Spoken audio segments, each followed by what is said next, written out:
Je suis une rescapée d'une agression sexuelle et je n'ai pas dit cela à beaucoup de gens dans ma vie. En novembre 2018, Alexandria Ocasio-Cortez coiffait au poteau le républicain Anthony Papa en devenant la représentante de la 14e circonscription de New York à la Chambre des représentants des États-Unis. Une élection qui lui a permis de devenir la plus jeune élue au Sénat, elle qui porte haut et fort le socialisme démocrate et des politiques progressistes telles que l'assurance maladie pour tous et une garantie d'emploi.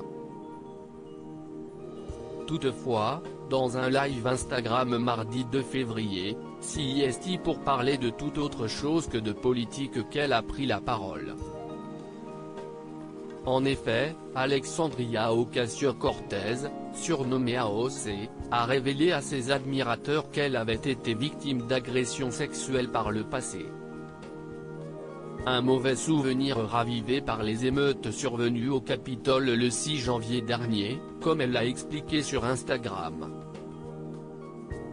Quand on subit un traumatisme, les traumatismes s'accumulent les uns aux autres, a-t-elle expliqué, ajoutant que si vous avez vécu un traumatisme quelconque, le simple fait de le reconnaître et de l'admettre est déjà un grand pas. Alexandria Ocasio-Cortez lutte avec l'idée d'être crue. Très émue de livrer ce témoignage, la jeune femme de 31 ans a expliqué avoir une fois de plus été confrontée à ces gens qui nous disent de passer à autre chose, que ce n'est pas grave, que nous devrions oublier ce qu'il s'est passé, ou même nous excuser, a-t-elle expliqué.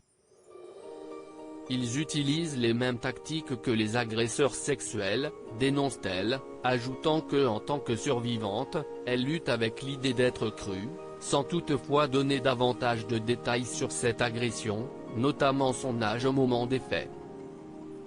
Une intervention qui lui a attiré la sympathie de nombreux internautes, qui ont salué son courage de sortir du silence.